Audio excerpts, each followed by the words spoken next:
بسم الله الرحمن الرحيم ويعبدون من دون الله ما لا يضرهم ولا ينفعهم ويقولون هؤلاء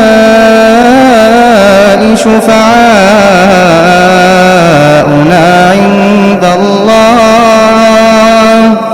قل أتنبئون الله بما لا يعلم في السماء ولا في الأرض سبحانه وتعالى عما يشركون.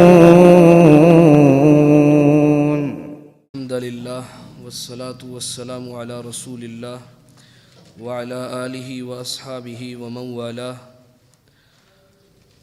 أشهد أن لا إله إلا الله وحده لا شريك له وأشهد أن محمدا عبده ورسوله صلی اللہ وسلم علی نبینا محمد وعلی آلہ واصحابہ اجمعین.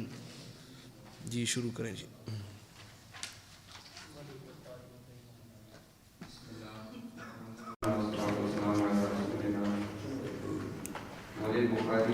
بينما أنا قائم إذا زمرة حتى إذا عرفتهم وعرفوني خرج رجل من بيني وبينهم فقال هلم، فقلت أين؟ قال إلى النار والله. قلت وما شأنهم؟ قال إنهم ارتدوا بعدك على أدبارهم القهقرة. ثم إذا زمرة فذكر مثله. قال فلا أراه ينقص منه إلا مثل حمل النعم. ولهما في حديث ابن عباس رضي الله عنهما فأقول كما قال العبد الصالح وكنت عليهم شديدا ما كنت فيهم فلما توفيتني كنت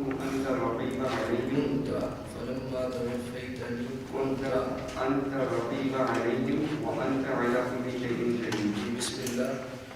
یہ کل کے درس میں یہ باب اللہ تعالیٰ کی توفیق سے شروع کیا گیا تھا.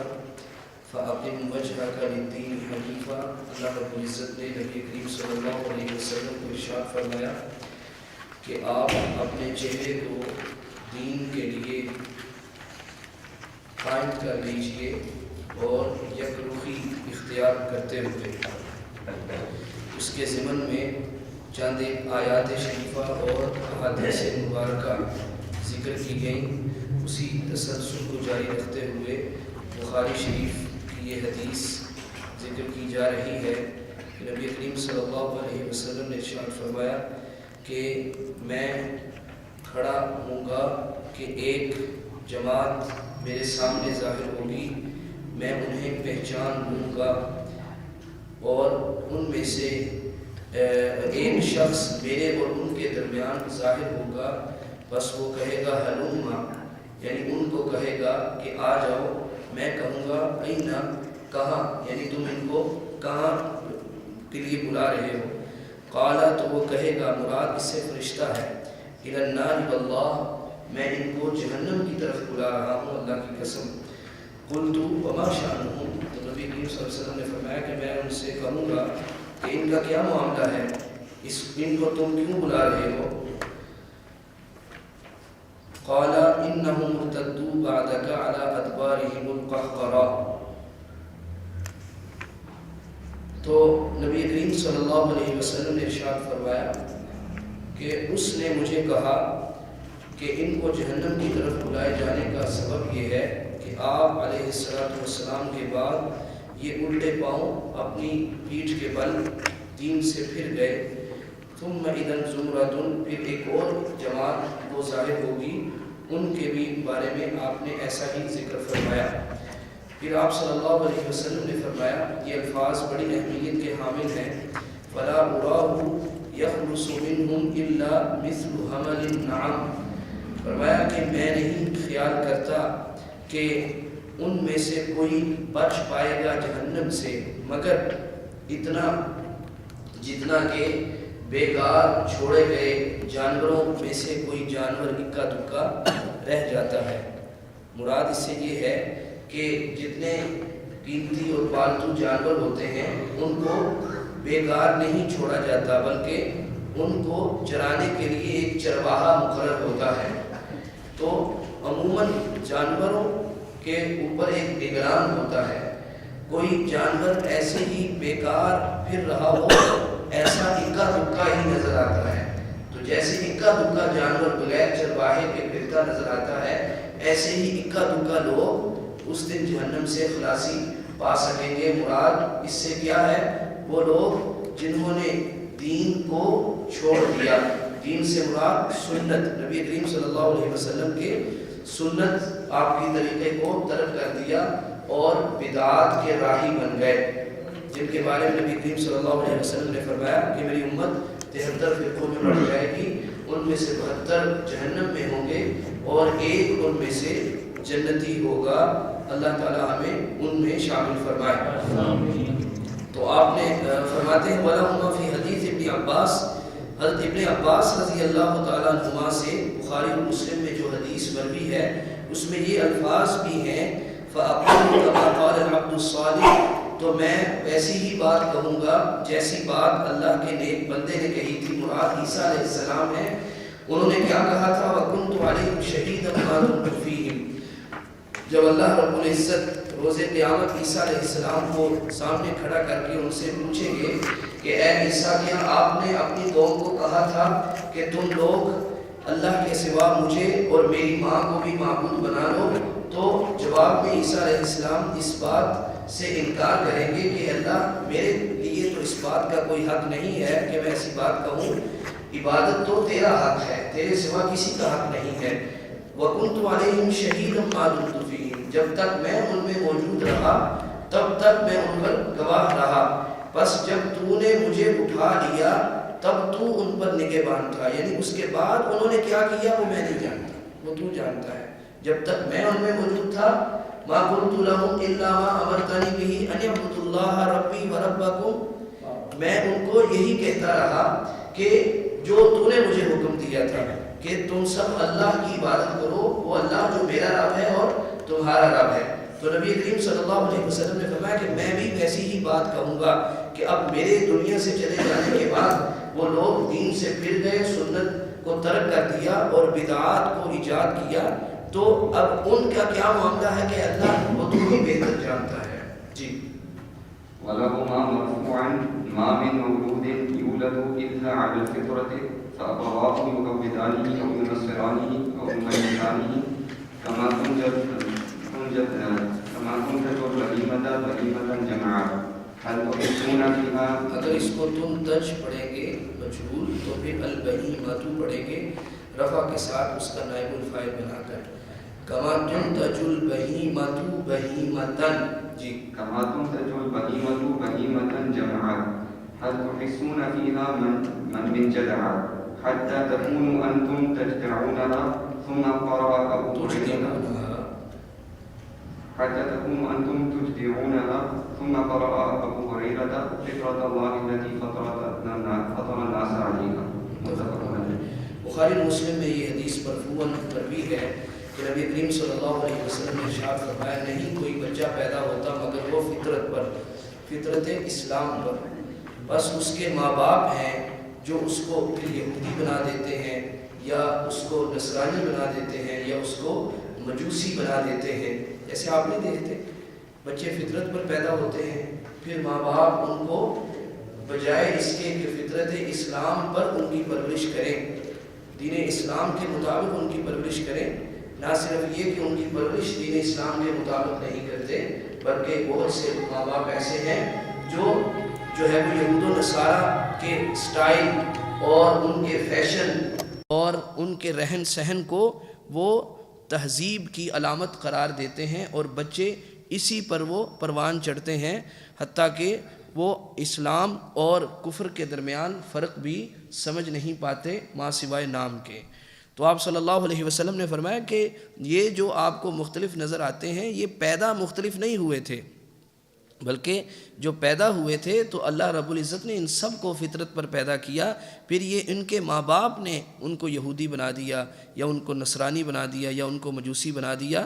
پھر آپ صلی اللہ علیہ وسلم نے اس کو ایک مثال سے واضح فرمایا کہ تم نہیں دیکھتے کہ جب کوئی جانور پیدا ہوتا ہے یا کوئی جانور کسی بچے کو جنم دیتا ہے تو وہ بالکل پورا ہوتا ہے، اس کے ہاتھ پاؤں، اس کے کان ناک وغیرہ سب پورے ہوتے ہیں۔ هل تحسون فیہا من جدعا، کیا تم ان میں سے کسی کو کان کٹا ہوا پاتے ہو؟ یقیناً نہیں۔ حتی تکونوا انتم تجدعونہا، یہاں تک کہ تم ہو جو ان کے کان کاٹ دیتے ہو۔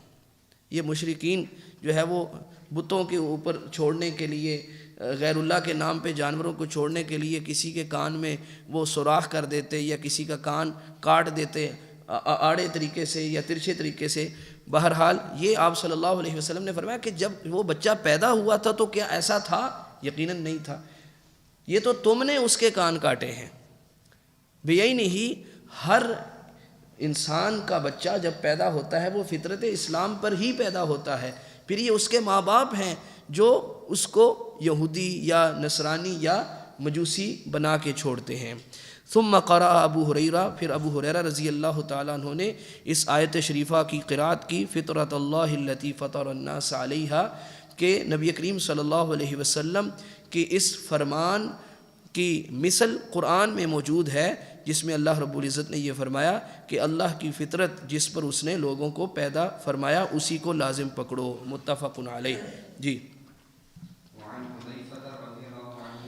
حضرت حذیفہ رضی اللہ تعالیٰ عنہ سے مروی ہے، انہوں نے کہا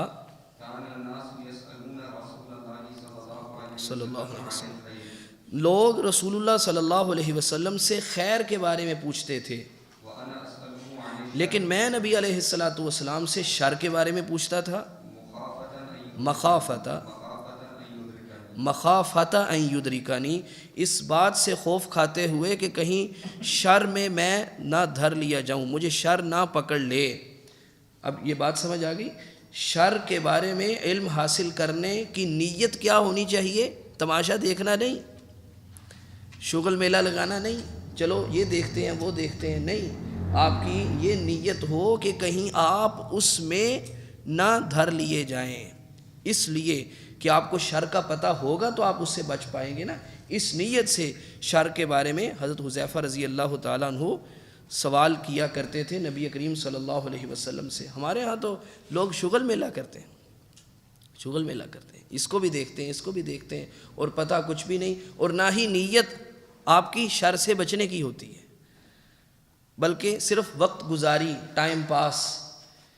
تو یہ صحابہ کا طریقہ نہیں تھا۔ صحابہ اگر شر کے بارے میں پوچھتے تھے تو صرف اس لیے کہ کہیں میں شر میں نہ دھر لیا جاؤں۔ اگر آپ کی یہ نیت نہیں ہے تو پھر آپ کو اجازت نہیں ہے کہ آپ شر کے اندر اپنے آپ کو داخل کریں۔ جی، تو میں نے کہا اللہ کے رسول علیہ السلام، ہم پہلے جاہلیت میں تھے اور شر میں تھے، اللہ رب العزت نے ہم پہ کرم فرما دیا اور وہ ہمارے پاس اس خیر کو لے آیا۔ کون سی خیر؟ اس خیر کو کون سی مراد کیا لے رہے ہیں؟ دین اسلام کو، نبی کریم صلی اللہ علیہ وسلم کی ذات کو۔ آپ صلی اللہ علیہ وسلم سراپا خیر تھے، اور آپ جو دین لے کے آئے وہی تو خیر ہے، اس کے علاوہ اور کیا خیر ہے؟ جی،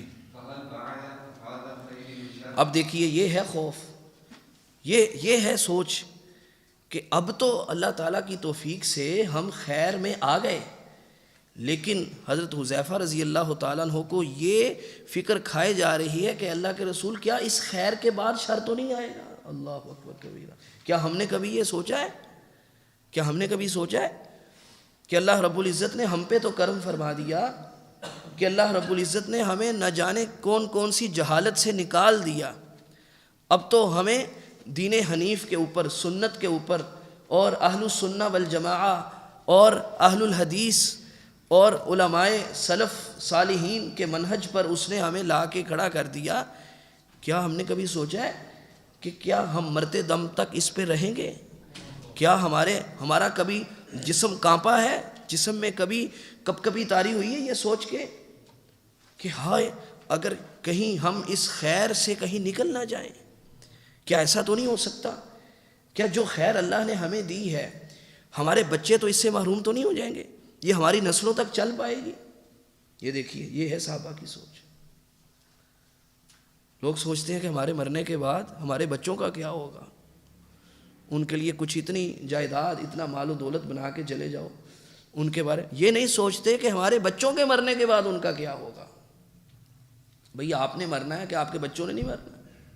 سب نے مرنا ہے۔ اپنے بارے میں سوچتے ہیں، اپنے بچوں کے بارے میں کیوں نہیں سوچتے کہ انہوں نے بھی مرنا ہے؟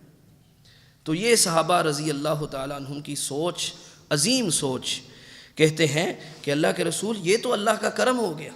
اور شیخ محمد بن عبد الوہاب رحمہ اللہ اپنی دوسری کتاب کشف الشبہات میں جو ہے اس بات کا ذکر کرتے ہیں کہ جب آپ کو اس بات کا احساس ہو گیا کہ اللہ رب العزت نے آپ کو نہ جانے کون کون سی جہالت سے نکالا ہے، آپ کو ایمان بھی دیا اور آپ کو توحید کی نعمت سے بھی سرفراز کیا۔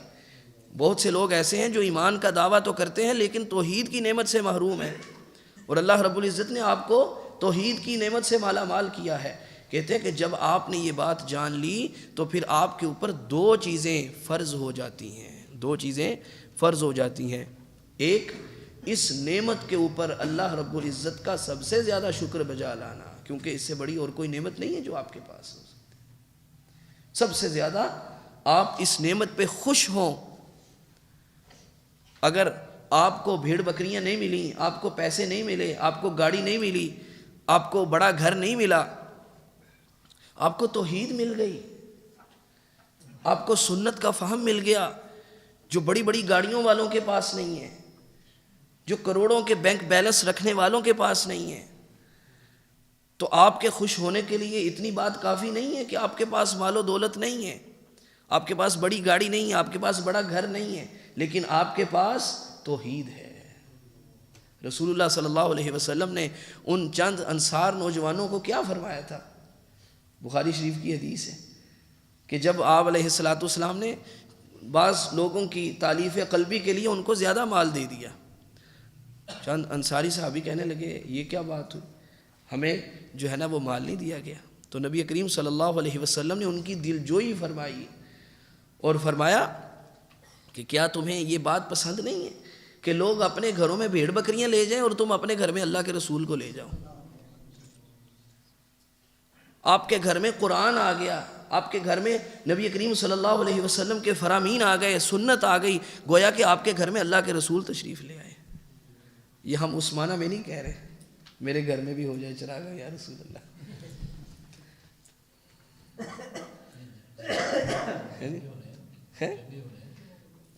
کون سا موقع تھا جی؟ حنین تھا؟ بہرحال یہ مجھے مستحضر نہیں ہے۔ اللہ اکبر کبیرہ۔ تو وہ کہہ رہے ہیں کہ اللہ کے رسول علیہ السلام کیا اس خیر کے بعد بھی شر آئے گا؟ تو آپ نے فرمایا نعم، ہاں جی۔ تو میں نے کہا کہ اللہ کے رسول پھر اس شر کے بعد خیر آئے گی؟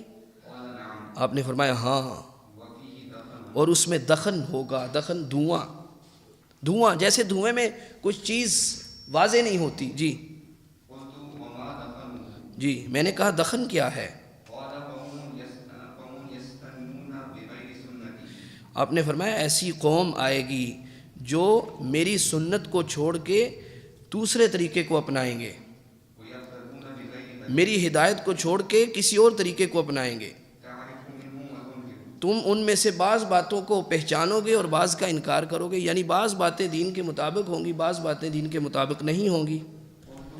تو یہ وہ ہے جس کو آپ صلی اللہ علیہ وسلم خیر کہہ رہے ہیں، یعنی وہ جو خیر کا وقت ہوگا اس میں بھی شر کی آمیزش ہو چکی ہوگی، اب وہ قرون اولیٰ والا دور نہیں آئے گا۔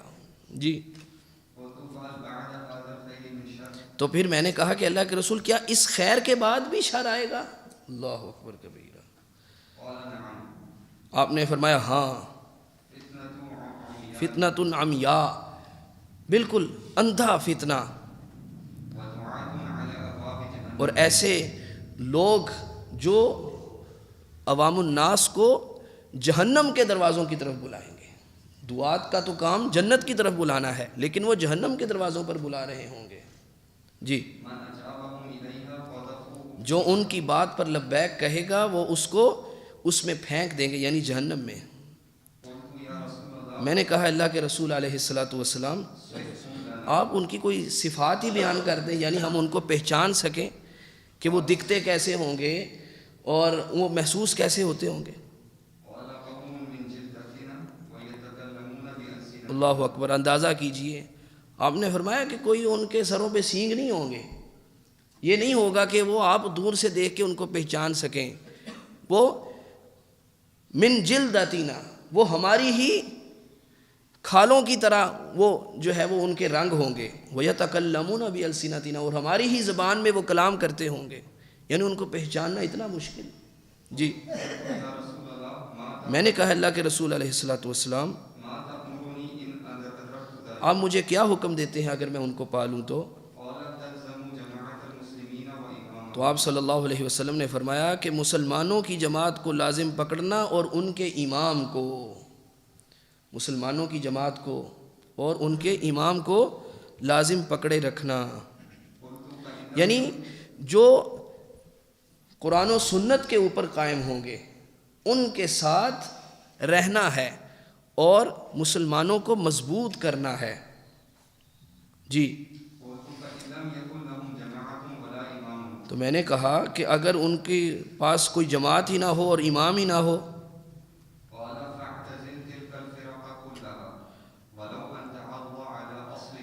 آپ نے فرمایا کہ پھر ان سارے فرقوں سے جدا ہو جانا، ان سے جدا ہو کے پھر کیا کرنا، الگ سے جماعت بنا لینا۔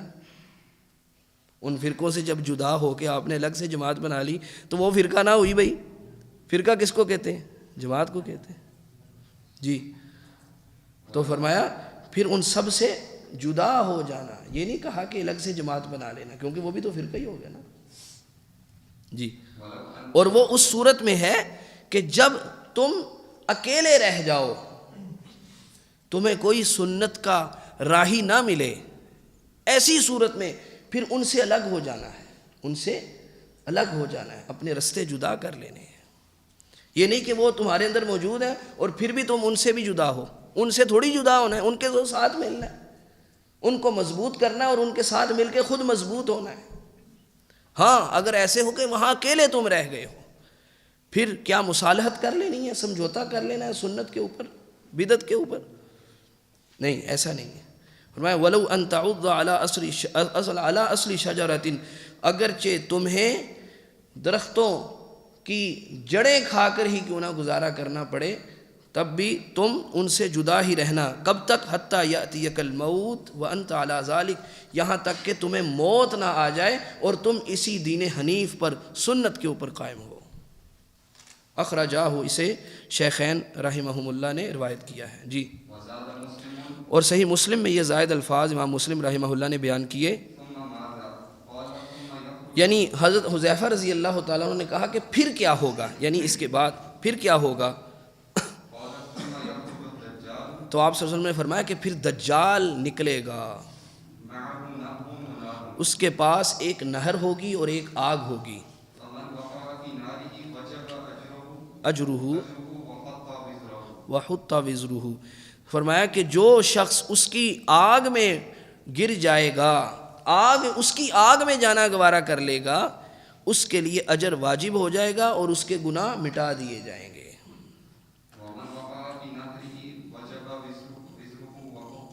اور جو اس کی نہر میں گرے گا، نہر میں جانا پسند کرے گا آگ سے، اس کی آگ سے بچنے کے لیے، تو کیا ہے، اس کا گناہ واجب ہو جائے گا اور اس کا اجر مٹا دیا جائے گا۔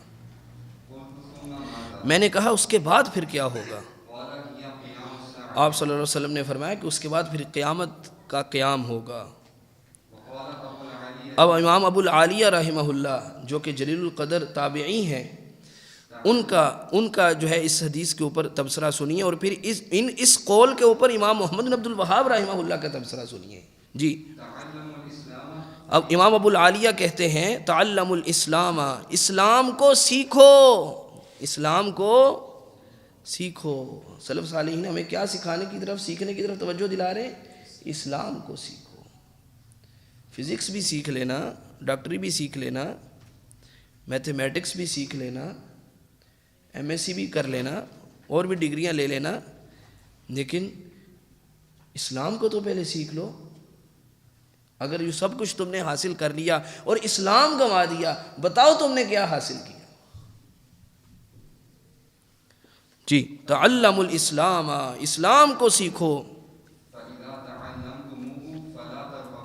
پھر جب اس کو سیکھ لو تو پھر اس سے منہ مت موڑو، اس سے بے رغبتی نہ کرو۔ وعلیکم بالصراط المستقیم، تم پر لازم ہے صراط مستقیم، صراط مستقیم پر گامزن رہنا۔ فإنه الإسلام، صراط مستقیم ہے کیا؟ یقیناً وہ اسلام ہے۔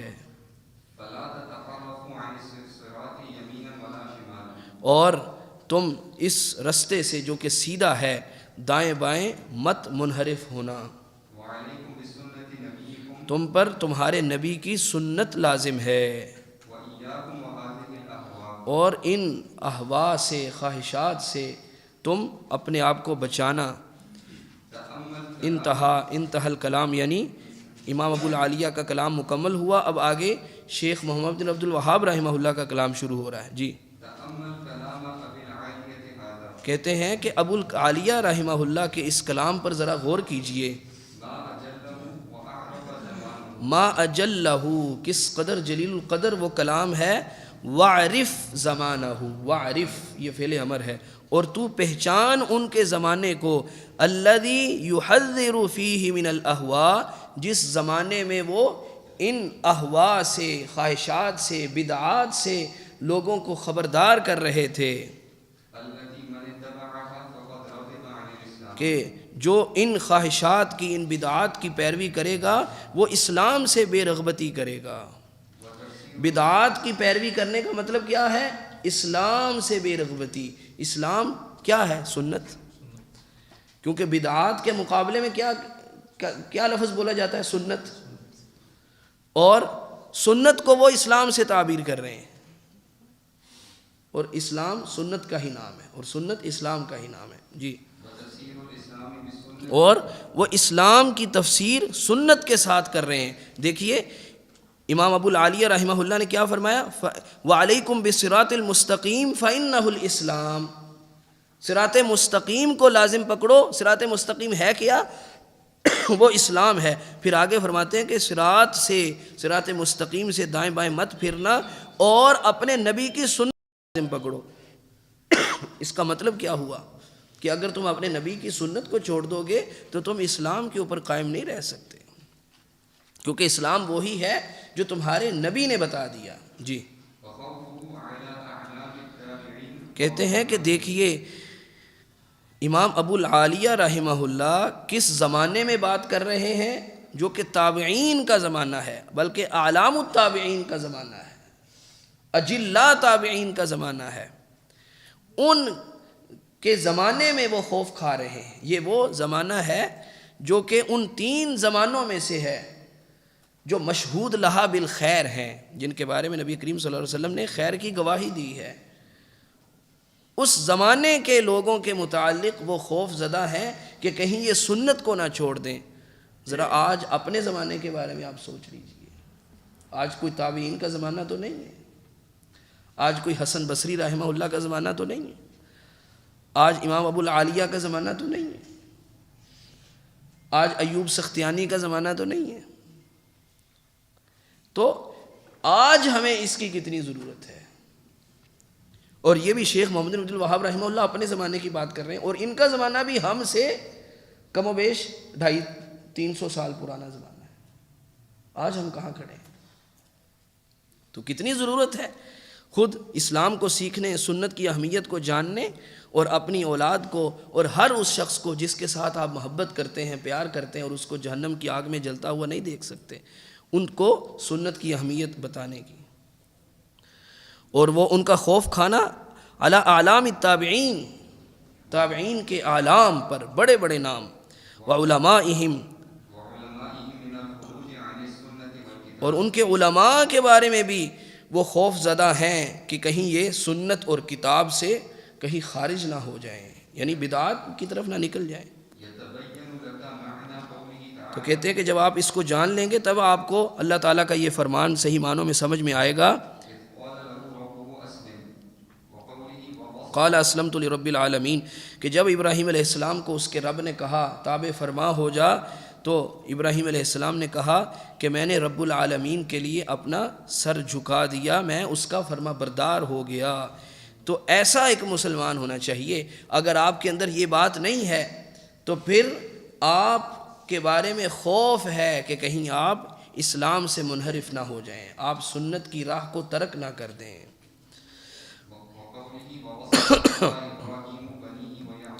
اور اللہ تعالیٰ کے اس فرمان کا معنی بھی آپ کو واضح ہوگا کہ وَوَصَّى بِهَا إِبْرَاهِيمُ بَنِيهِ وَيَعْقُوبُ کہ ابراہیم علیہ السلام خود ہی اللہ تعالیٰ کے تابع فرما نہیں تھے ہر موقع پر، بلکہ انہوں نے اپنے بیٹوں کو بھی اس بات کی وصیت کی، انہوں نے بھی کی اور یعقوب علیہ السلام نے بھی کی۔ کیا کہا؟ یا بنی ان اللہ اصطفیٰ لکم الدین، اے میرے بیٹو یقیناً اللہ تعالیٰ نے تمہارے لیے دین کا انتخاب فرمایا ہے، فلا تموتن الا وانتم مسلمون، بس تمہیں ہرگز موت نہ آئے مگر اس حال میں کہ تم مسلمان ہو۔ ہمیشہ اللہ تعالیٰ کی اطاعت اور فرما برداری کو لازم پکڑنا، کیوں؟ کیونکہ تم میں سے کسی کو پتہ نہیں ہے کہ اس کی موت کب آئے گی، تو تمہیں موت اللہ کی فرما برداری پر آئے، اس کا معنی کیا ہے کہ کبھی بھی تم اللہ کی نافرمانی نہ کرنا اور اس دین کو چھوڑ کے نئے طریقوں کے پیچھے مت چلنا جو دین اللہ نے تمہارے لیے پسند فرمایا ہے۔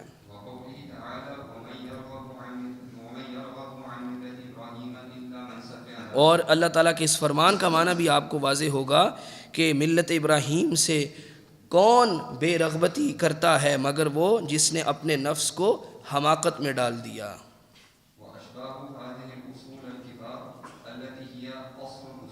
اور کہتے ہیں کہ اسی طرح اسی بڑے جو اصول ہیں ان کی مثل جو اور آیات ہیں یا نصوص ہیں، یہی اصل الاصول ہیں، تمام اصولوں کی اصل ہیں،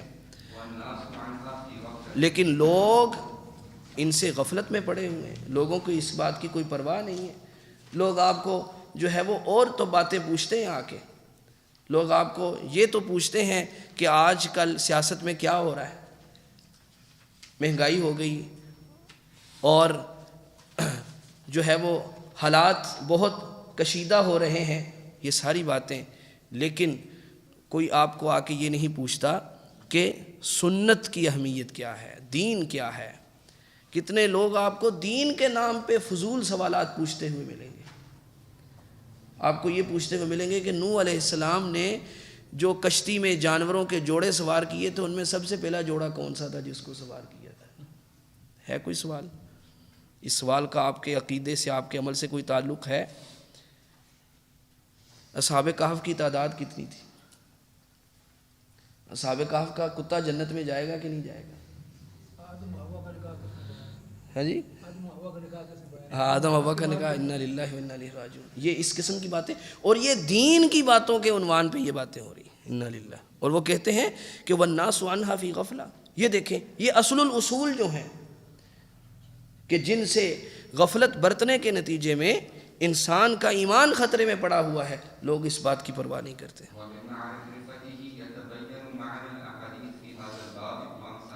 اور اس کی معرفت سے آپ کو اس باب کی اور اس جیسے اور جو ابواب ہیں ان کے احادیث کا معنی سمجھ میں آئے گا۔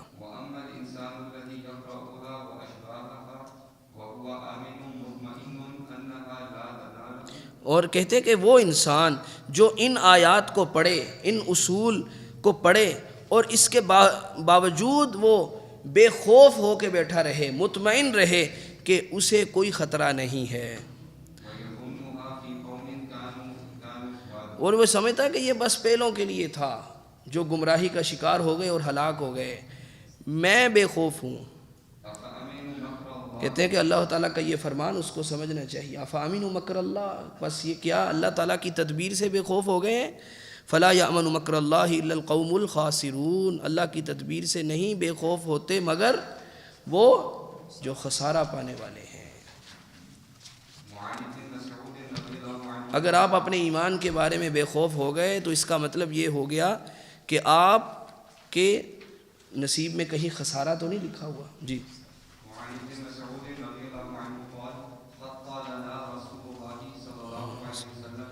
ابن مسعود رضی اللہ تعالیٰ عنہ سے مروی ہے، انہوں نے کہا کہ رسول اللہ صلی اللہ علیہ وسلم نے ایک لکیر کھینچی، پھر آپ نے ارشاد فرمایا یہ ہے اللہ کا رستہ، پھر آپ علیہ السلام نے اس سیدھے خط کے دائیں بائیں اور بھی خطوط کھینچے، پھر آپ نے فرمایا یہ ہے رستے، اللہ کا رستہ ایک، اور یہ کیا ہے رستے، یہ کون سے رستے ہیں دیکھیے. فرمایا کہ ان میں سے ہر رستے کے اوپر ایک شیطان بیٹھا ہوا ہے، ہر رستے کے اوپر ایک شیطان بیٹھا ہوا ہے. اس کا معنی یہ ہوا کہ وہ رستے اگر شہوات کے ہیں ان پر بھی شیطان بیٹھا ہوا ہے، اور اگر وہ رستے ایسے ہیں کہ جو شبہات کے ہیں، جو آپ کو اس طریقے سے منحرف کرنے والے ہیں جو طریقہ رسول اللہ صلی اللہ علیہ وسلم کا ہے، پھر گو کہ وہ یہ کہہ رہے ہوں یہ بہت اچھا طریقہ ہے، بہت اچھا کام ہے، اس میں حرج ہی کیا ہے. آپ ارشاد فرما رہے ہیں کہ متنبہ ہو جاؤ، اس رستے کے اوپر ایک شیطان بیٹھا ہوا ہے، یدعو الیہ، جو اپنی طرف اسے بلا رہا ہے. پھر آپ صلی اللہ علیہ وسلم نے یہ آیت شریفہ قرات فرمائی، وَأَنَّ هَذَا صِرَاطِي مُسْتَقِيمًا فَاتَّبِعُوهُ، اور یقیناً یہ ہے میرا راستہ سیدھا، فَاتَّبِعُوهُ، پس تم اسی کی پیروی کرو، وَلَا تَتَّبِعُوا السُّبُلَ، اور تم رستوں کی پیروی نہ کرو. رستے کی پیروی کرنی ہے، رستوں کی پیروی نہیں کرنی ہے. اور اگر کوئی رسول اللہ صلی اللہ علیہ وسلم کی سنت کو چھوڑ کے کسی اور کی طرف نسبت کر لے اور یہ کہے کہ وہ بڑی عظیم شخصیت تھی، ہمیں کسی بھی شخصیت کے عظمت کا انکار نہیں ہے، ہر کسی کا احترام ہے، مگر رسول اللہ صلی اللہ علیہ وسلم کے بعد، رسول اللہ صلی اللہ علیہ وسلم سے بڑھ کر تو کیا، رسول اللہ صلی اللہ علیہ وسلم جیسا بھی کسی کا احترام نہیں ہو سکتا. تو جب باتوں میں ٹکراؤ آ جائے، ایک طرف رسول اللہ صلی اللہ علیہ وسلم کی بات ہو اور ایک طرف اس عظیم شخصیت کی بات ہو جو بہرحال رسول اللہ صلی اللہ علیہ وسلم سے بڑی عظیم نہیں ہو سکتی، تو کس کی بات کو ترک کیا جائے گا؟ اس عظیم شخصیت کی بات کو ترک کیا جائے گا، اور کس کو مقدم کیا جائے گا؟ رسول اللہ صلی اللہ علیہ وسلم کی بات کو. یہی ہے معنی رستے کا یا رستے کی پیروی کا. اگر آپ نے رسول اللہ صلی اللہ علیہ وسلم کے طریقے کو چھوڑ کے کبھی اس کی بات کو لے لیا، کبھی اس کی بات کو لے لیا، اور ایسی باتیں جو آپ صلی اللہ علیہ وسلم کی تعلیمات کے منافی ہیں، تو اس کا مطلب آپ رستوں کے پیچھے لگ گئے. جی، پس وہ رستے تمہیں سیدھے رستے سے جدا کر دیں گے. ایسا نہیں ہو سکتا کہ آپ ایک وقت میں دو رستوں پر چل سکتے ہوں. ایسا ہو سکتا ہے؟ آپ ایک وقت میں ایک ہی رستے پر چل سکتے ہیں، دو رستوں پر نہیں چل سکتے. جی، اگر آپ سیدھے رستے پر چلیں گے تو سیدھا رستہ آپ کو جو غلط رستے ہیں ان سے جدا کر دے گا، اور اگر آپ ان غلط رستوں میں سے کسی رستے پر چلیں گے تو وہ غلط رستہ آپ کو سیدھے رستے سے جدا کر دے گا. یہ دونوں چیزیں جمع نہیں ہو سکتی. جی ہاں جی، یہ بڑا شاندار باب ہے جی، اسلام کی غربت کا بیان. غربت کا مطلب اجنبیت، اپنوں میں ہی انسان کا اجنبی ہو جانا. اسلام جب شروع ہوا تو حالات کیا تھے؟ حالات یہ تھے کہ ایک انسان اپنی ہی ماں کے پاس، اپنے ہی باپ کے پاس، اپنے ہی سگے بھائی کے پاس، اپنی ہی ماں جائی بہن کے پاس وہ اجنبی بنا ہوا تھا، کیونکہ وہ اکیلا شخص تھا جو لا الہ الا اللہ اور محمد رسول اللہ پڑھ رہا تھا. باقی سب اس کے سگے ہونے کے باوجود اس کے خلاف ہو گئے. تو کیا ایسوں کی اللہ کوئی قدر نہیں کرے گا؟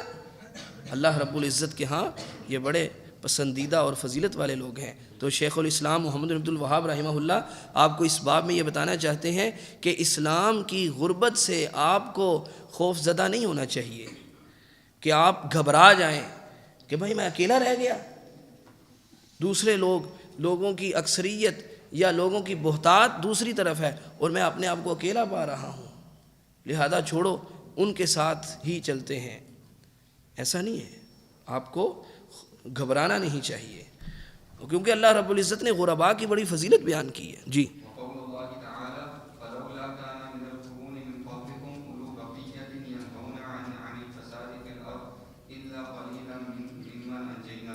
پس کیوں نہ ہوا بستیوں میں سے جو تم سے پہلی تھیں باقی رہنے والے، وہ فساد سے زمین میں کیوں نہیں روکتے تھے مگر ان میں سے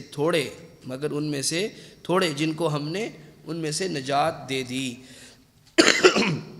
بہت سے لوگ گمراہی پر چل نکلے، بہت سے لوگ ایسے تھے جو گمراہی پر نہیں چلے لیکن گمراہی پر چلنے والوں کو روکا بھی نہیں، اور تھوڑے ایسے تھے جنہوں نے نہ صرف گمراہی کا رستہ اختیار نہیں کیا بلکہ گمراہی کے رستے پر چلنے والوں کو حتی الوسع انہوں نے روکنے کی کوشش بھی کی. ایسے ہی لوگوں کو اللہ تعالیٰ نے نجات عطا فرمائی. اور غربا بھی یہی لوگ ہوتے ہیں، غربا بھی یہی لوگ آتے ہیں. آگے بیان ہو رہا ہے کہ وہ اس وقت اصلاح کا کام کرتے ہیں جب لوگ فساد کا کام کرتے ہیں. جی. وعن ابي هريره رضي الله عنه مرفوعا بدا الاسلام غريبا وسيعود غريبا كما بدا فطوبى للغرباء رواه مسلم. ابو ہریرہ رضی اللہ تعالیٰ عنہ سے مرفوعاً مروی ہے کہ اسلام اجنبیت کے عالم میں شروع ہوا اور وہ عنقریب اسی اجنبیت کی طرف لوٹ جائے گا جس طرح وہ شروع ہوا تھا. فطوبى للغرباء، پس خوشخبری ہے غرباء کے لیے، یعنی ان اجنبیوں کے لیے.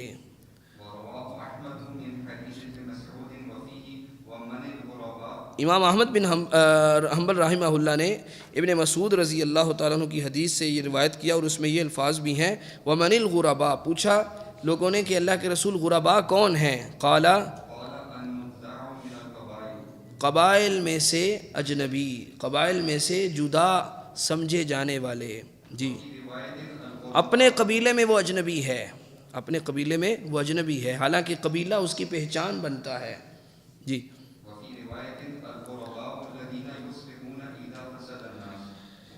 غرباء وہ ہیں الذین یصلحون اذا فسد الناس. آگے جو الفاظ آ رہے ہیں اس میں یصلحون پڑھیے گا. غرباء وہ ہیں کہ جو اس وقت درست راہ پر چلتے ہیں جب لوگ غلط راہ پر چلتے ہیں. وہ لوگوں کی پرواہ نہیں کرتے، وہ اس کے باوجود اس کو پتہ ہے کہ یہ کام بدعت ہے، پھر میرا بھائی کرے، میری ماں کرے، میرا باپ کرے، میری ساری برادری اس پہ اکٹھی ہو جائے کہ ہم نے اپنے عزیز پیارے کے فوت ہونے پر یہ کام کرنے ہیں، حالانکہ وہ کام بدعات ہیں. وہ ڈٹ جائے، بھئی آپ کریں تو کریں، میں نہیں کرتا، میں نہیں کر سکتا.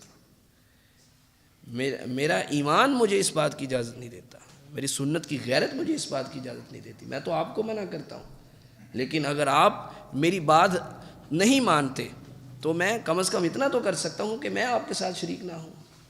غرباء وہ نہیں ہوتے جو ہر رنگ میں ڈھل جانے والے ہیں، ادھر بیٹھے ان کے ساتھ، ادھر بیٹھے ان کے ساتھ، ادھر بیٹھے ان کے ساتھ، اپنے آپ کو ہر رنگ میں ڈھالنے کی کوشش کرتے ہیں. وہ غرباء نہیں ہوتے. غرباء جن کی فضیلت بیان کی گئی ہے وہ کون ہیں؟ جو جس جگہ بھی ہوں اپنے وصف سے پہچانے جاتے ہیں، اور ان کی موجودگی لوگوں کو اس بات سے خبردار کرتی ہے کہ یہ آپ کو حتی الامکان اس کام سے روکنے کی کوشش کرے گا. لوگ آپ کے اوپر جملے کسیں لیکن آپ کسی کی پرواہ نہ کرتے ہوئے اپنی شلوار کو ٹخنوں سے اوپر رکھیں. سب اس مجلس میں ایسے لوگ ہیں جو داڑھیوں کو کاٹنے والے ہیں اور آپ کو اپنی داڑھی کے اوپر فخر ہو. اس مجلس میں خاتون جائے وہاں سب بے پردہ ہیں اور اس کو اپنے حجاب کے اوپر فخر ہو. یہ ہے وہ غرباء جو اللہ سبحانہ و تعالیٰ کے لیے اپنی جو ہے وہ ایک خاص شناخت جو کہ حقیقت میں اللہ کا رنگ ہے. صبغۃ اللہ ومن احسن من اللہ صبغہ، اس سے اچھا اور کوئی رنگ نہیں ہے جو اللہ کا رنگ ہے. تو آپ کو حوصلہ افزائی کے لیے اتنی بات کافی نہیں ہے کہ آپ کے اوپر اللہ کا رنگ چڑھا ہوا ہے، آپ نے اللہ کے رنگ کو مضبوطی سے پکڑا ہوا ہے. جی.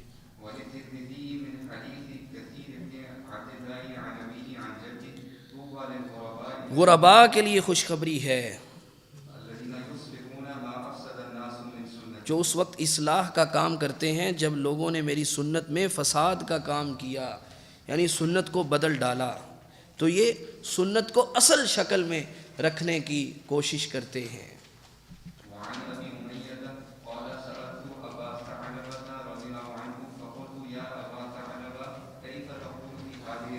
ابو امیہ کہتے ہیں میں نے ابو ثعلبہ رضی اللہ تعالیٰ عنہ صحابی سے پوچھا کہ ابو ثعلبہ آپ کیا کہتے ہیں اس آیت شریفہ کے بارے میں جو کہ سورۃ المائدہ کی آیت نمبر 105 ہے.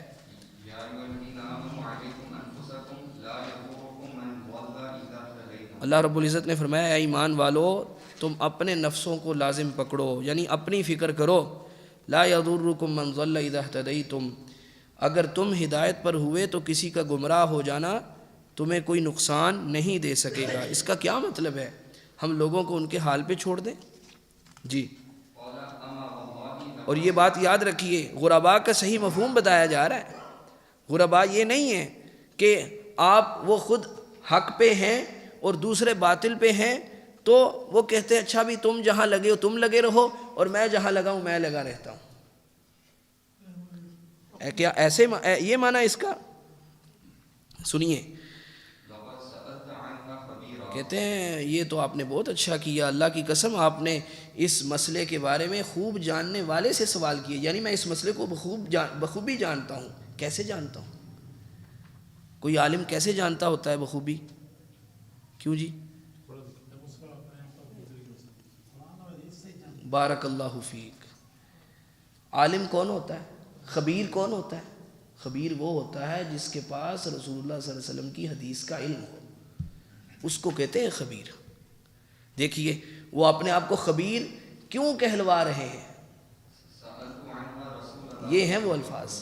کہتے ہیں میں نے اس کے بارے میں رسول اللہ صلی اللہ علیہ وسلم سے پوچھا تھا اس لیے میں خبیر ہوں، اس لیے میں خبیر ہوں. تو اس کا مطلب کیا ہوا؟ عالم کون ہوتا ہے؟ جس کے پاس قرآن کا علم ہو، حدیث کا علم ہو. جس کے پاس قرآن اور حدیث کا علم تو نہیں ہے، ہاں باتیں اس کو خوب آتی ہیں. دوسری تیسری چیزوں یا مخصوص مسلک یا مخصوص فقہ کا علم اس نے خوب حاصل کیا، مخصوص فرقے کا جو ہے نا اس نے خوب اس کے اوپر مہارت حاصل کی ہوئی ہے. فروعی مسائل اس کو جو سارے کے سارے ازبر ہیں جو اس نے اس امام کے لے رکھے ہیں جن کی وہ تقلید کرتا ہے، لیکن حدیث کچھ نہیں پتا، سلف صالحین کا فہم کچھ نہیں پتا، قرآن کی آیات سے استدلال و استنباط فہم سلف کی روشنی میں کچھ نہیں پتا. وہ عالم ہے؟ وہ عالم نہیں ہے، وہ عالم نہیں ہے. یہ اہل علم خود فرماتے ہیں کہ مقلد عالم نہیں ہوتا، مقلد جاہل ہوتا ہے. مقلد کون ہوتا ہے؟ جاہل ہوتا ہے. اگر وہ عالم ہوتا تو وہ تقلید نہ کرتا. تو یہ دیکھیے یہ کیا ہے؟ اتباع رسول کا نام، حدیث کی تلاش کا نام حصول علم ہے. جی. کہتے ہیں میں نے رسول اللہ صلی اللہ علیہ وسلم سے اس کے بارے میں پوچھا تو آپ علیہ السلام نے کیا فرمایا اس آیت کے بارے میں؟ فرمایا بل تامروا بالمعروف، بلکہ تم نیکی کا حکم دیتے رہو، ایک دوسرے کو منکر سے روکتے رہنا، حتیٰ کہ اگر تم دیکھو کہ بخیلی کی پیروی کی جا رہی ہے اور خواہشات کا اتباع کیا جا رہا ہے اور دنیا کو لوگ ترجیح دینے لگے ہیں، اور آپ دیکھیں کہ ہر رائے والا اپنی ہی عقل کو وہ پسند کر رہا ہے، اسے اس بات کی کوئی پرواہ نہیں کہ جو بات میں کر رہا ہوں اس کے پیچھے قرآن و سنت کی دلیل ہے کہ نہیں، اسے اس بات کی کوئی پرواہ نہیں، کیونکہ اس کی عقل کو اس کے دل کو وہ بات اچھی لگ رہی ہے اس لیے وہ اس کو پسند کر رہا ہے. حالانکہ پسند اس بات کو کرنا چاہیے جس کے پیچھے دلیل قرآن کی ہو یا حدیث کی ہو، کیونکہ اس کو پسند کرنا چاہیے نا.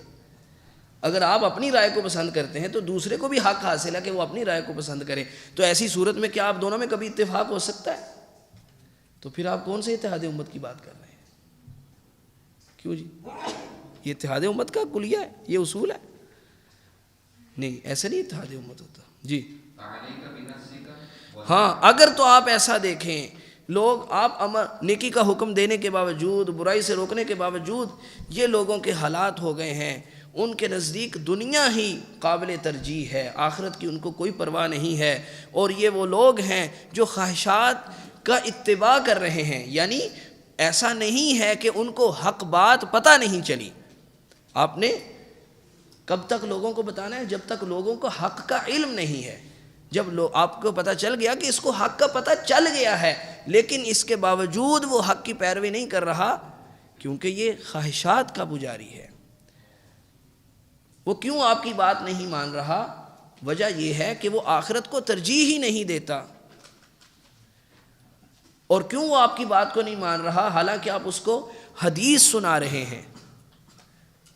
وہ اس وجہ سے کیونکہ اس کو حدیث نہیں بلکہ اس کو اپنی رائے پسند ہے۔ تب آپ صلی اللہ علیہ وسلم نے فرمایا پھر ان کو ان کے حال پہ چھوڑنا ہے۔ فَعَلَيْكَ بِنَفْسِكَ وَدَعْ عَنْكَ الْعَوَامِ، فرمایا پھر اپنے نفس کو لازم پکڑنا اور اپنے سے عوام کو دور کر دینا۔ یہ وہ بات پیچھے جو گزر چکی ہے، فَاعْتَزِلْ تِلْكَ الْفِرَقَ كُلَّهَا۔ وجہ کیا ہے کہ وہ سب کے سب اپنی اپنی رائے کو پسند کرنے والے ہیں، ہدایت کو پانا ان کا مقصود ہے ہی نہیں۔ جب آپ اس نتیجے پہ پہنچ جائیں کہ بھئی میں نے تو اتمام حجت کر دیا ہے، میں نے اپنی طرف سے کوئی کسر نہیں چھوڑی، لیکن میں نے اس کو حدیث دکھا دی ہے، میں نے اس کو فہم سلف دکھا دیا ہے، لیکن یہ پھر بھی نہیں مان رہا، کہتا ہے میں نے تو اس کو نہیں چھوڑوں گا، تب ایسی صورت میں آپ نے اپنے نفس کو لازم پکڑنا ہے۔ جی ایسی تھا جی۔ آپ صلی اللہ علیہ وسلم نے فرمایا تمہارے آگے ایسے ایام آ رہے ہیں، ایسے دن آ رہے ہیں، ان دنوں میں صبر کرنے والا یعنی دین پر ڈٹ جانے والا انسان کیسے ہوگا؟ جیسے انگارے کو اپنے ہاتھ میں پکڑنے والا۔ دین کے اوپر چلنا ایسے مشکل ہو جائے گا، کس وجہ سے؟ غربت کی وجہ سے۔ غربت یعنی غربت سے مراد یہ جو ہے وہ غریبی جو ہمارے میں پاورٹی نہیں ہے، بلکہ اس سے مراد اجنبیت ہے جی۔ لیکن اس کا اجر بھی کتنا ہوگا؟ آپ صلی اللہ علیہ وسلم نے فرمایا کہ ان دنوں میں، ان ایام صبر میں دین کے اوپر عمل کرنے والا انسان، اس کو اجر کتنا ملے گا؟ تم میں سے عمل کرنے والے 50 آدمیوں جتنا اس کو ثواب ملے گا۔ صحابہ اس بات پہ حیران ہوئے، یہ اللہ کے رسول صلی اللہ علیہ وسلم کیا بات فرما رہے ہیں؟ جی پڑھیے۔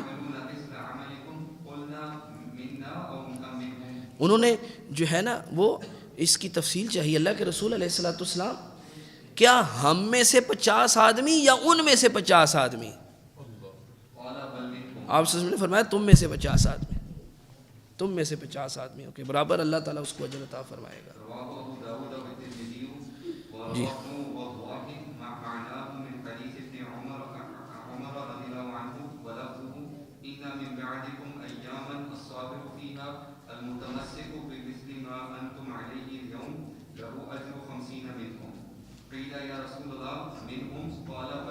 جی جی پڑھیں، اس کے وہی معنی ہے جی۔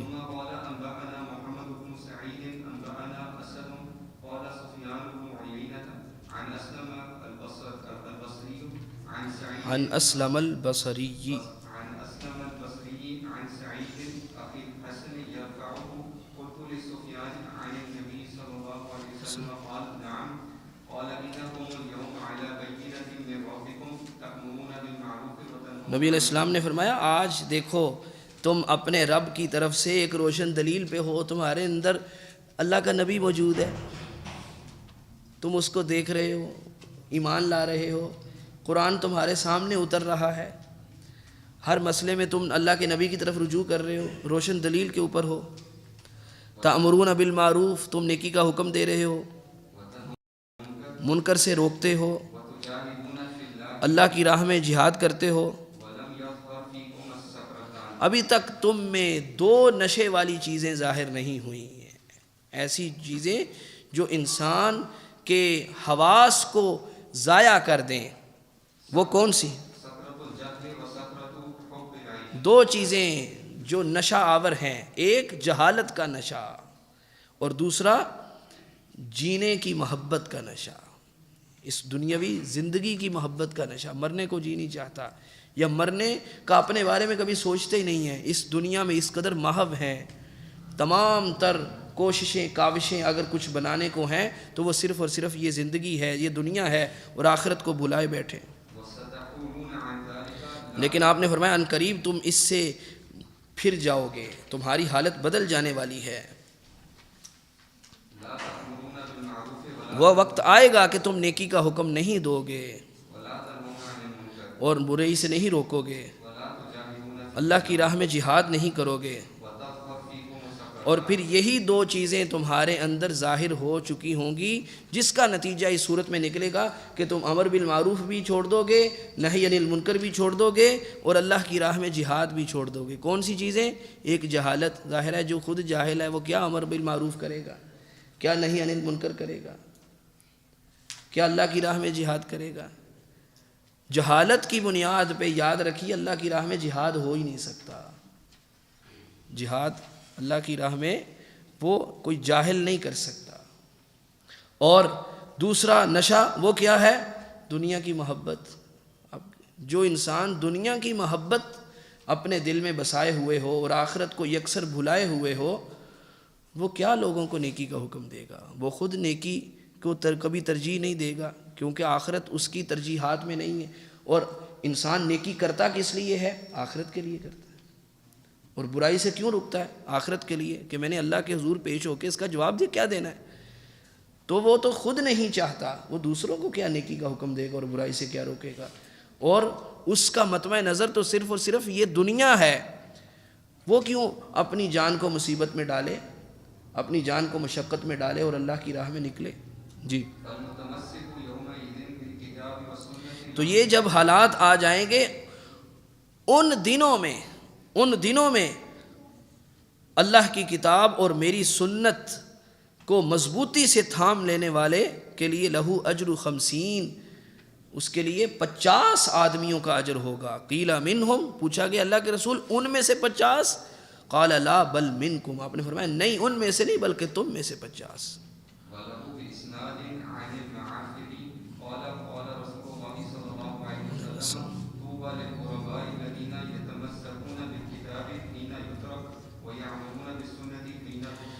خوشخبری ہے غرباء کے لیے۔ غرباء کون ہوتے ہیں؟ وہ اس وقت کتاب کو مضبوطی سے تھامے رکھتے ہیں۔ کتاب سے مراد اللہ کی کتاب قرآن مجید، جب اس کو ترک کر دیا گیا ہو۔ آج اللہ کی کتاب کو تھاما گیا ہے یا ترک کر دیا گیا ہے؟ کتنے حافظ ہیں؟ حفاظ کی تو تعداد پہلے سے بڑھ نہیں گئی؟ بڑھ گئی ہے کہ نہیں بڑھ گئی؟ تو پھر آپ کیسے کہہ رہے ہیں کہ قرآن کو ترک کر دیا گیا ہے؟ وہ کتنے قرآن کو دل میں محفوظ کرنے والے، زبانی یاد کرنے والے بہت زیادہ ہے نا، اور اس کے ساتھ ساتھ وہ شرک بھی کر رہے ہیں، بے نماز بھی ہیں، نہ قرآن کے حلال کا پتہ ہے، نہ قرآن کے حرام کا پتہ ہے، نہ قرآن کے احکام کا پتہ ہے، اور نہ ہی ان کی ترجیح ہے۔ ایک حافظ کا سب سے بڑا اگر کوئی مقصد نظر آتا ہے تو رمضان میں اس کو کہیں تراویح سنانے کے لیے مصلی مل جائے۔ یہ قرآن کا یہ مطلب رہ گیا۔ اللہ اکبر کبیرہ۔ وَيَعْمَلُونَ بِالسُّنَّةِ حِينَ تُطْفَى، اور غرباء وہ ہیں کہ جو سنت پر اس وقت عمل کریں گے جب سنت کا نور بجھا دیا جائے گا، اس وقت وہ سنت کو متلاشی ہوں گے۔ اللہ تعالی ہمیں ان خوش نصیبوں میں شامل فرما دے۔ جی، یہ باب ہے بدعات سے خبردار کرنے کے بارے میں۔ تحذیر کا مطلب ہوتا ہے ڈرانا، کسی نقصان دہ چیز کے نقصان اور اس کی مضرت سے لوگوں کو خبردار کرنا۔ تحذیر کہا جاتا ہے اس وقت جب آپ کے سامنے کوئی درندہ ہو، کوئی موذی جانور ہو، کوئی سانپ ہو، تو آپ کا کوئی خیر خواہ آپ کو کہتا ہے اوے بچ کے رہنا، او بچ کے، او آگے دیکھ، او آگے دیکھ، آگے کیا ہے، اوے ہوشیار ہو جا، اوے چوکس ہو جا۔ اس کو کہتے ہیں تحذیر، اس کا معنی ہوتا ہے تحذیر۔ تو سب سے زیادہ آپ کو جس بات سے چوکس ہونا چاہیے وہ کیا ہے؟ بدعات ہے۔ ان بدعات کی وجہ سے آپ کا ایمان جا سکتا ہے۔ جی، ساریتا،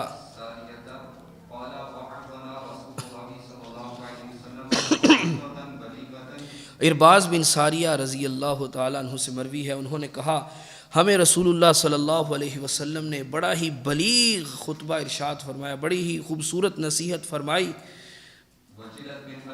ایسی نصیحت کہ اس کے ساتھ دل دہل گئے، آنکھیں بہہ پڑیں۔ ہم نے کہا اللہ کے رسول علیہ السلام، یہ تو ایسے ہے جیسے کوئی چھوڑ کے جانے والا، الوداع کہنے والا انسان کوئی نصیحت کرتا ہے، آج تو ہمیں یہ محسوس ہو رہا ہے کہ شاید آپ ہمیں چھوڑ کے جا رہے ہیں، آپ نے اتنی ہمیں نصیحت فرمائی ہے کہ ہمارے دل دہل چکے ہیں، ہماری آنکھیں بہہ پڑی ہیں۔ فَأَوْصِنَا، اللہ کے رسول ہمیں کوئی وصیت فرما دیجیے۔ آج ہم یہ سوچنے پر مجبور ہو گئے ہیں کہ کہیں آپ ہم سے چلے تو نہیں جائیں گے، اللہ رب العزت آپ کو اپنے پاس تو نہیں بلا لے گا۔ اب دیکھیے اللہ کے رسول علیہ السلام کس بات کی وصیت فرما رہے ہیں، فرمایا اوصیکم بتقوی اللہ، نمبر 1 میں تمہیں وصیت کرتا ہوں اللہ کے تقوی کی، والسمع والطاعہ، اور سننے کی اور فرما برداری کی، وَإِن تَأَمَّرَ عَلَيْكُمْ عَبْدٌ، گو کہ تمہارے اوپر ایک غلام ہی کیوں نہ امیر بن جائے، اس کی بھی بات سننی ہے اور اس کی فرما برداری بھی کرنی ہے۔ اگر یہ چیز نہ ہو تو مسلمانوں کا اتحاد پاش پاش ہو جاتا ہے۔ جی فَسَيَرَى اخْتِلَافًا كَثِيرًا، فرمایا کہ جو تم میں سے زندہ رہے گا وہ بہت سا اختلاف دیکھے گا، یعنی جس کی زندگی طویل ہوگی وہ دیکھے گا بہت سا لوگوں میں اختلاف آ جائے گا، تو اس اختلاف سے اپنے آپ کو بچانے کا طریقہ کار کیا ہے وہ اللہ کے رسول علیہ السلام فرما رہے ہیں۔ یعنی اللہ کے رسول علیہ السلام نے صرف ہمیں خطرات سے آگاہ نہیں فرمایا، بلکہ ان خطرات سے اپنے آپ کو بچانا کیسے ہے یہ بھی آپ صلی اللہ علیہ وسلم نے فرمایا۔ اب دیکھیے جب لوگوں میں اختلافات ہو جائیں گے تو پھر ان سے بچاؤ کا طریقہ کار کیا ہے، آپ صلی اللہ علیہ وسلم کیا فرماتے ہیں؟ آپ نے فرمایا کہ میری سنت کو لازم پکڑنا اور میرے خلفائے راشدین جو کہ ہدایت یافتہ ہوں گے ان کی سنت کو لازم پکڑنا، یہ ہوگا اختلاف سے بچنے کا طریقہ، تب تم اختلاف کی نحوست سے بچ پاؤ گے۔ اور ہمارے یہاں یہ کتنے لوگ کہتے ہیں اختلاف امتی رحمہ، امت کا اختلاف بھی رحمت ہے، امت کا اختلاف رحمت ہوتا ہے کہ نہیں؟ یہ کبھی نہیں سنی آپ نے حدیث اختلاف امتی رحمہ، میری امت کا اختلاف بھی رحمت ہے، یہ بات صحیح ہے جی؟ یہ حدیث ثابت نہیں ہے۔ امام البانی رحمہ اللہ فرماتے ہیں کہ اس کا مطلب یہ ہوا کہ اگر اختلاف رحمت ہوتا ہے تو اتحاد تو پھر زحمت ہوا نا، اتحاد اور اتفاق تو پھر زحمت ہوا نا۔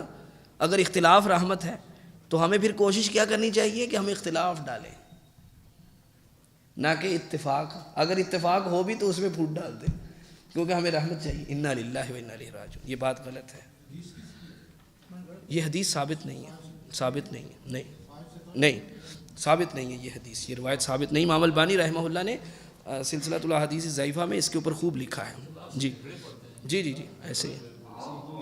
اور قرآن مجید میں اللہ نے فرمایا وَلَا يَزَالُونَ مُخْتَلِفِينَ إِلَّا مَن رَحِمَ رَبُّكَ، اللہ رب العزت قرآن مجید میں اس کے برخلاف بات فرمانے کہ لوگ اختلاف کرتے رہیں گے مگر وہ جس پر تیرا رب رحم فرما دے وہ اختلاف میں نہیں پڑے گا، وہ اختلاف میں نہیں پڑے گا۔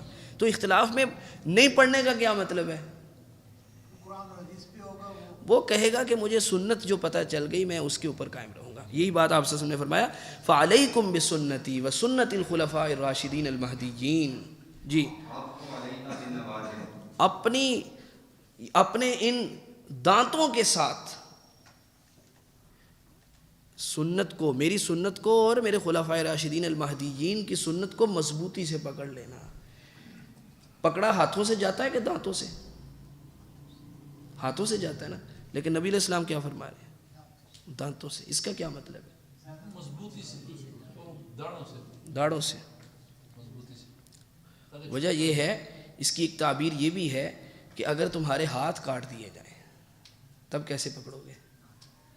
منہ سے پکڑ لینا، یہ نہیں کہ اب میرے ہاتھ کاٹ دیے گئے اب میں کیا کروں، آپ نے منہ سے پکڑ لینا، کیونکہ ہاتھ کٹ جائیں یا جسم کا کوئی اور عضو کٹ جائے تو انسان زندہ رہ سکتا ہے، ہاں اگر یہ گردن ہی کاٹ دی جائے پھر تمہارے اوپر سے ذمہ ختم ہو جائے گا۔ تو جب تک تمہاری موت نہیں آ جاتی اس کے اوپر قائم رہنا۔ نبی کریم صلی اللہ علیہ وسلم اختلافات سے بچنے کا ایک یہ بھی اصول بیان فرما رہے ہیں کہ محدثات الامور سے بچتے رہنا، جب بھی تمہیں پتہ چلے کہ یہ تو دین میں داخل شدہ کام ہے فوراً اپنے آپ کو وہاں سے نکال لینا۔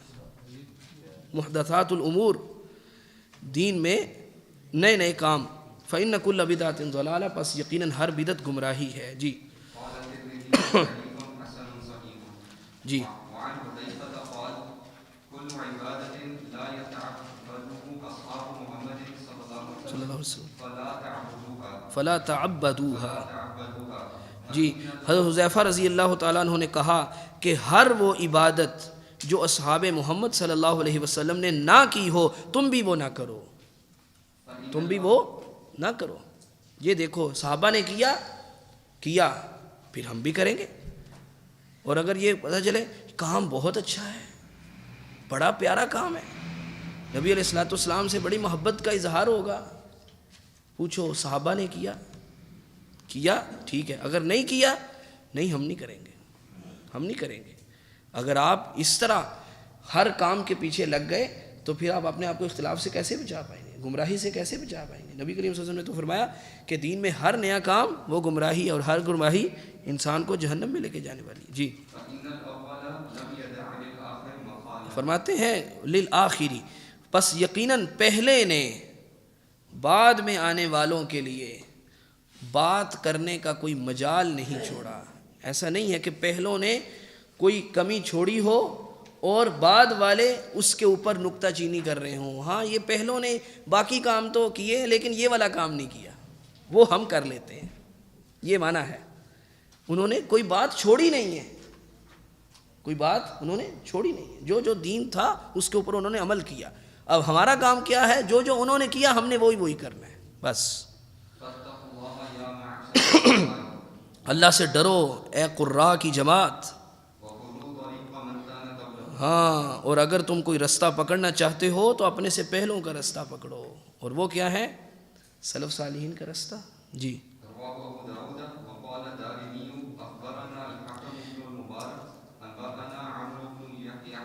اس روایت کے بارے میں نیچے محقق حافظ زبیر علی زئی رحمہ اللہ نے لکھا ہے لم اجدہ مسندا بالسند صحیح عنہ، کہتے میں نے اس کو جو ہے وہ کہیں نہیں پایا. جی چلیں.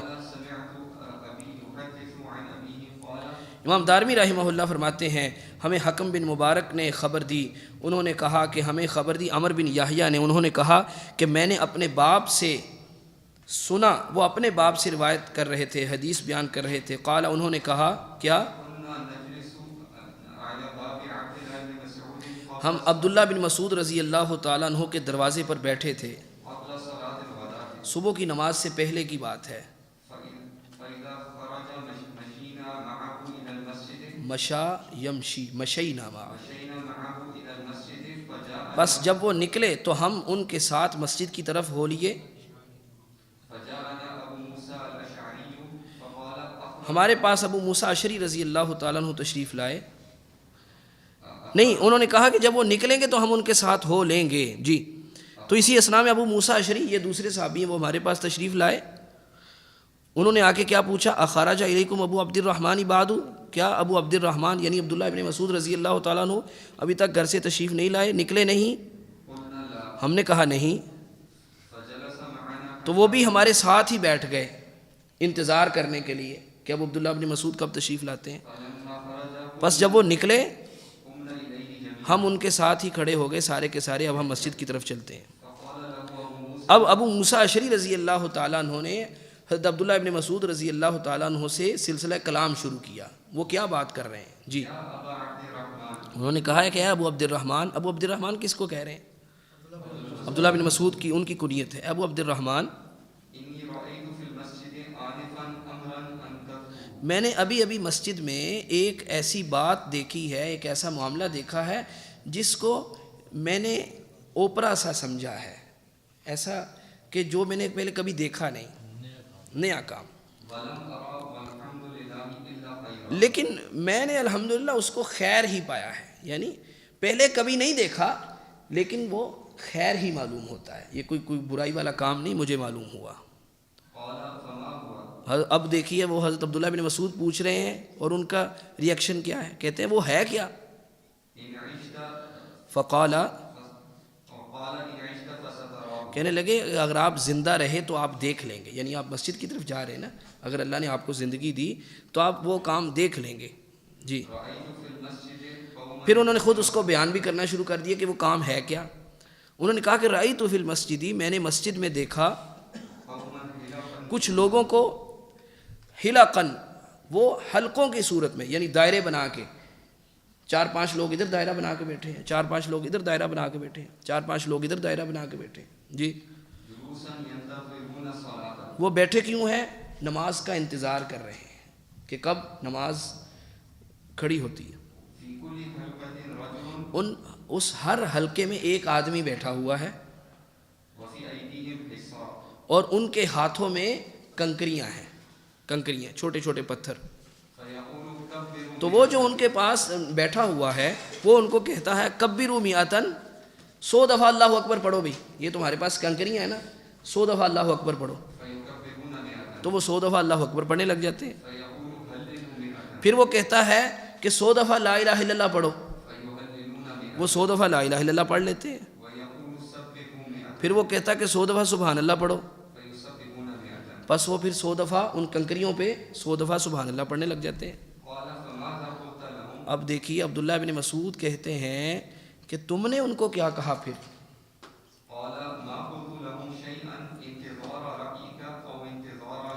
اب ابو موسیٰ اشعری کہتے ہیں کہ میں نے ان کو کچھ نہیں کہا، میں آپ کی رائے کا انتظار کر رہا تھا یا آپ کے حکم کا انتظار کر رہا تھا۔ یہ دیکھیے ابو موسیٰ اشعری رضی اللہ تعالیٰ عنہ، وہ بھی خود صحابی ہیں، لیکن کبار صحابہ کا ادب، وہ اپنے سے بڑوں کا، عبداللہ بن مسعود کا ادب۔ یہاں کسی عالم سے کوئی مسئلہ پوچھا جائے تو ساتھ ہی بیٹھے وہ خود ہی جواب دے دیتے ہیں۔ انا للہ و انا الیہ راجعون۔ یہ دیکھیے آج ہمارے ادب کا کیا حال ہے جی، وہ خود ہی جواب دے دیتے ہیں۔ ابھی امام صاحب نے کوئی بات اس کے بارے میں وہ سوچ رہے ہوتے ہیں کہ میں کیا اس کا جواب دوں قرآن و حدیث کی روشنی میں، وہ پہلے اس کا جواب دے دیتے ہیں۔ دیکھیے ابو موسیٰ اشعری کہتے ہیں میں نے کچھ نہیں کہا، میں آپ کے امر کا انتظار کر رہا تھا جی۔ تو کہنے لگے کہ آپ نے ان کو یہ نہیں کہا کہ تم یہ جو وہ سبحان اللہ، الحمدللہ، لا الہ الا اللہ، اللہ اکبر نیکیوں کو گن رہے ہو، تم اب بیٹھ کے اپنے گناہوں کو گنو، اپنے گناہوں کو گنو۔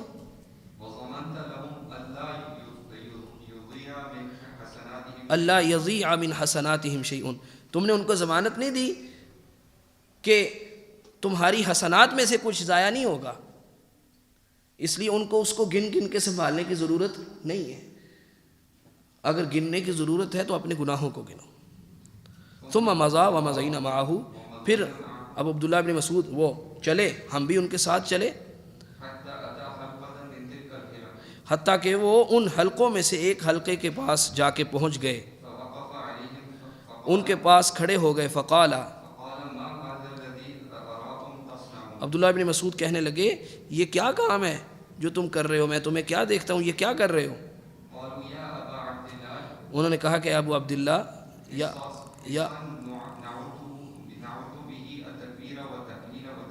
انہوں نے کہا کہ یہ کنکریاں ہیں جن پر ہم تکبیر، تحلیل اور تسبیح کو گن رہے ہیں۔ اب عبداللہ بن مسعود کہنے لگے کہ تم اپنے گناہوں کو گنو۔ فَأَنَا ضَامِنٌ أَلَّا يَضِيعَ مِنْ حَسَنَاتِكُمْ شَيْءٌ، میں اس بات کی ضمانت دینے والا ہوں کہ تمہاری حسنات میں سے کچھ بھی ضائع نہیں ہوگا۔ ہلاکت ہو تمہاری اے امت محمد، کس قدر جلدی تم ہلاکت کے رستے پر چل نکلے ہو۔ صلی اللہ علیہ وسلم، یہ نبی صلی اللہ علیہ وسلم کے صحابہ تمہارے درمیان کثیر تعداد میں موجود ہیں، اور یہ نبی علیہ الصلوۃ والسلام کے کپڑے ابھی تک بوسیدہ نہیں ہوئے، آپ صلی اللہ علیہ وسلم کے برتن ابھی تک ٹوٹے نہیں ہیں۔ قسم ہے اس ذات کی جس کے ہاتھ میں میری جان ہے،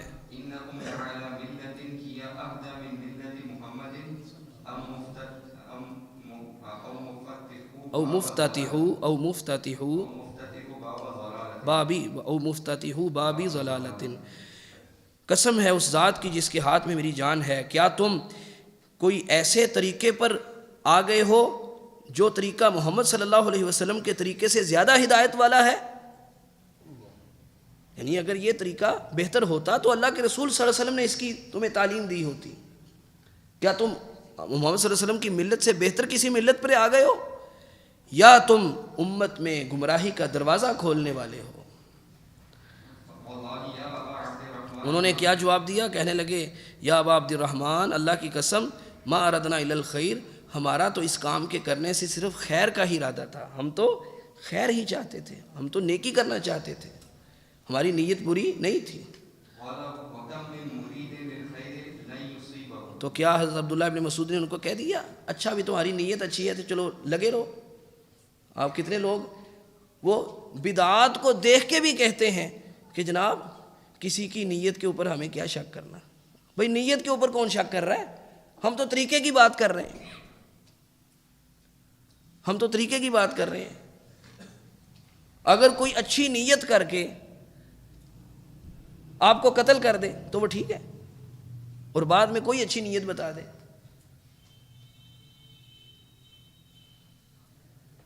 تو ایسا نہیں ہے، صرف نیت کا اچھا ہونا کافی نہیں ہے۔ اب آگے الفاظ دیکھیے حضرت عبداللہ ابن مسعود کے، کہتے ہیں وَكَمْ مِن مُرِيدٍ لِلْخَيْرِ لَن يُصِيبَهُ، تم کہتے ہو کہ ہمارا صرف ارادہ خیر کا تھا، سن لو کتنے ہی خیر کا ارادہ کرنے والے ایسے ہوتے ہیں جو خیر کو پاتے نہیں ہیں۔ جی، صرف خیر کا ارادہ کر کے خیر کو نہیں پایا جا سکتا، بلکہ خیر کا ارادہ کر کے خیر کے رستے پر چلا جاتا ہے، اور وہ رستہ محمد صلی اللہ علیہ وسلم کا رستہ ہے، پھر خیر ملے گی۔ جی صلی اللہ علیہ وسلم یقیناً، اب وہ اس بات کی دلیل کس سے لے رہے ہیں؟ کہتے ہیں کہ یقیناً رسول اللہ صلی اللہ علیہ وسلم نے ہمیں بیان فرمایا،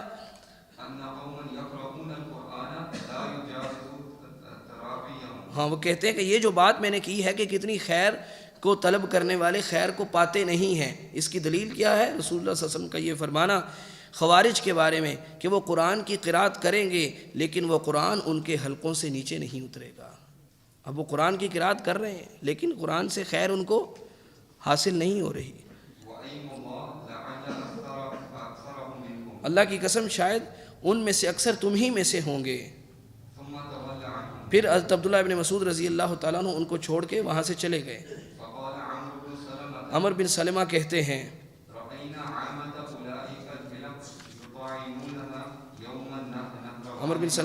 ہیں کہ ہم نے انہی صوفیوں کو جو وہاں دائرے لگا کے کنکریاں سامنے رکھ کے گن گن کے وہ لوگوں کو اس بات کی طرف لگا رہے تھے، انہی میں سے اکثر کو دیکھا کہ نہروان کے دن وہ ہمارے خلاف تیر چلا رہے تھے، یعنی صحابہ کے خلاف، یہی وہ 100 دفعہ سبحان اللہ اور الحمدللہ اور 100 دفعہ لا الہ الا اللہ پڑھنے والے صحابہ کے خلاف تیر چلا رہے ہیں، مال خوارج کے ساتھ مل کے۔ بحمد اللہ تعالی، یہ ہے آخری اس کتاب کا جو اللہ رب العزت نے ہمارے لیے میسر فرمایا۔ اللہ رب العزت کا لاکھ لاکھ شکر ہے، اس نے ہمیں اس کی توفیق عطا فرمائی۔ اللہ رب العزت ہمیں اس کے جو پڑھنا پڑھانا ہے اس کو اپنی بارگاہ میں قبول فرمائے، اور اس کے ثمرات دنیا میں بھی اور آخرت میں بھی ہمیں عطا فرمائے، ہماری نیتوں کو اپنے چہرے کے لیے خالص فرما لے۔ اللہ رب العزت شیخ محمد بن عبد الوہاب رحمہ اللہ کی قبر پہ کروڑوں رحمتیں نازل فرمائے، اور تمام محدثین، علماء اور سلف صالحین، اللہ تعالیٰ ان سب سے راضی ہو جائے، اور ہمیں بھی احسان کے ساتھ ان کے نقش قدم پر چلنے کی توفیق عطا فرمائے، اور اس کتاب کے پڑھنے پڑھانے میں جو ہم سے کمی کوتاہی رہ گئی ہے اللہ رب العزت اس سے صرف نظر فرمائے۔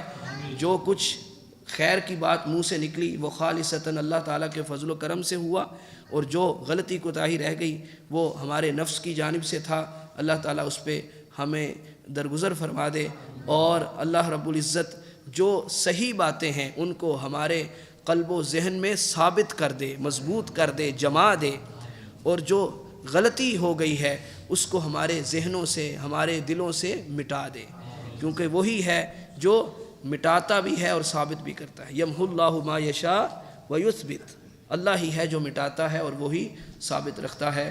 اللہ رب العزت اس خوبصورت مجلس کو سجانے والے اس مسجد کے انتظامیہ، مرکزی جمعیت اہل حدیث راولپنڈی سٹی جو ہے وہ اس کا اہتمام اور اس مسجد کے انتظامیہ ان سب کا اور آپ سب کا تشریف لانا اللہ رب العزت سب کو اپنی بارگاہ میں قبول فرمائے اور ایسے خیر و برکت والے سلسلوں کو جاری رکھنے کی توفیق عطا فرمائے۔ علم نافع کی راہیں اللہ رب العزت ہمارے لیے آسان فرما دے اور شرور کے رستے ہمارے اوپر بند کر دے۔ ہمیں اور ہماری اولادوں کو قرآن و سنت کی روشنی سے منور ہونے کی توفیق عطا فرمائے۔ اللہ رب العزت بیماروں کو شفا عطا فرمائے۔ اللہ رب العزت توحید اور سنت کی نعمت سے ہمیں مالا مال رکھے۔ اللہ رب العزت وطن عزیز میں قرآن و سنت کا بول بالا فرما دے۔ اقول قولی ھذا واستغفر اللہ لی ولکم وآخر دعوانا ان الحمد للہ رب العالمین۔ سبحانک اللہم وبحمدک اشہد ان لا الہ الا انت استغفرک واتوب الیک۔ اللہم صلی وسلم علی نبینا محمد وعلی آلہ واصحابہ اجمعین۔